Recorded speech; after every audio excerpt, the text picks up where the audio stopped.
we know that climate is an increasingly critical challenge for these member nations. So how is the Commonwealth engaging vulnerable member countries to address climate change and transition to lower carbon economies? Well, you're right, Daniel, to say that particularly the small Commonwealth countries, we have 33 small countries, 25 island states. They are particularly vulnerable to climate, but also 60% of them are now in debt distress, not least because of climate, but also because of the aberrant consequences, financial consequences of COVID, and then, of course, the additional stress that's being put on them, cost of living as a result of what's happening in relation to Russia and Ukraine. And this is a poly-crisis. And so in the Commonwealth, we are working hard with our member states, both to address the question of debt. We're arguing that the IFIs, the international financial institutions, should consider adopting and using vulnerability as part of their assessment to enable our member states to get the sort of advice and support, financial support that they need. But it's really critical to understand that the climate impact is getting incredibly difficult for many of our members.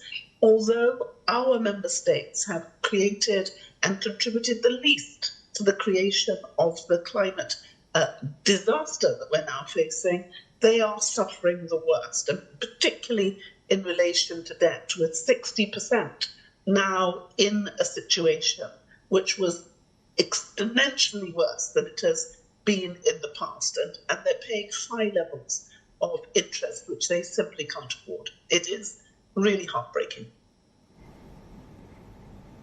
And Secretary General, as you say, one of the biggest challenges here is the money question, where it comes from and where it goes. So to expand on that, what is the Commonwealth doing to mobilise climate finance now and address these debt challenges and find those funds for adaptation and mitigation efforts, something that was a very clear message coming out of COP27 in Egypt? Absolutely. Well, what we've done is we've created a climate finance access hub. This hub is centred in Mauritius, but it places climate finance advisors in small states. And already with a tiny contribution of money, we have been able to deliver to our member states $250 million worth of adaptation and mitigation monies. Now, 72% of that 250 million has been for adaptation, and you'll know that's what our countries really need. And we've got more than $800 million worth of programs and projects in the pipeline. But, if you look at the 100 billion, which was promised back in 2009, we know that money just has not really been forthcoming in a way that's made a meaningful difference. So the Climate Finance Access Hub is one of the things that we are trying to use to help our member states. We've also created the Blue Charter, and we've got action groups on the Blue Charter, and we've created a Blue Charter incubator, which is trying to get money, seed corn money, into member states to implement the work that we're doing on oceans. We've created also a Living Lands Charter and setting up action groups, hoping that we will together be able to get the money that we need to make the difference. But the Commonwealth Secretariat can do all these things. We can have a connectivity agenda, looking at green economy, blue economy, and having a CSET agenda, which is the Commonwealth Sustainable Energy Transition work. But we need to do more, and the global community needs to do more. And we've got to find the $4 trillion, which is really needed to enable these member countries to do better. Many of our countries in the Pacific, in the Caribbean, will not be here in a few years' time unless we do more to assist them to fight this terrible crisis.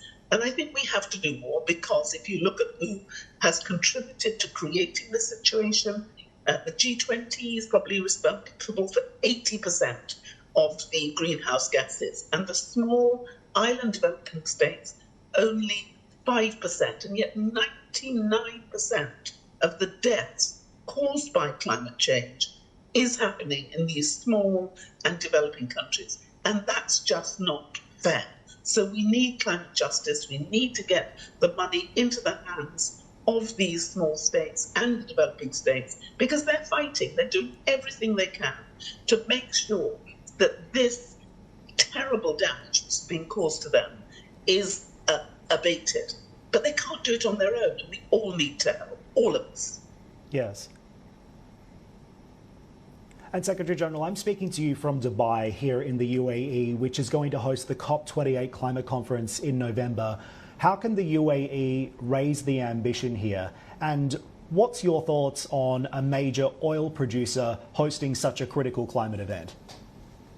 Well, one of the things that we know is that it is going to be absolutely critical that the oil producers join us in this battle. We know that fossil fuels have to be used far less. We want to transfer to green energy and blue energy. And therefore, the fact that the UAE is willing to help push this agenda is something that we must all celebrate. But it hasn't just to be talk. It has to be action. And I have been impressed that when we've been talking to the presidency, they absolutely understand that this is an existential threat for the small and the developing countries. We know that this next COP cannot just be words. It has to be action. It has to be implementation. And I really hope that we will push to get the $4 trillion that we need in order to be the difference that we have to make to save not only the small and the developing countries who are so disadvantaged, but basically to save our world, because there is not one country, not one of us, who is not suffering as a result of climate change. And, you know, people have been thinking and talking about the existential threat as if it was something that's happening tomorrow. But it's not. It's happening today. It's happening right now. The sea level rise has almost doubled in the last few years. There are islands in the Pacific, islands in the Caribbean, which will disappear. Some of our countries, as a result of climatic disasters, have already had their GDP wiped out. So we need to have a different way of responding to this. We need to look at vulnerability, and we need to get serious about it.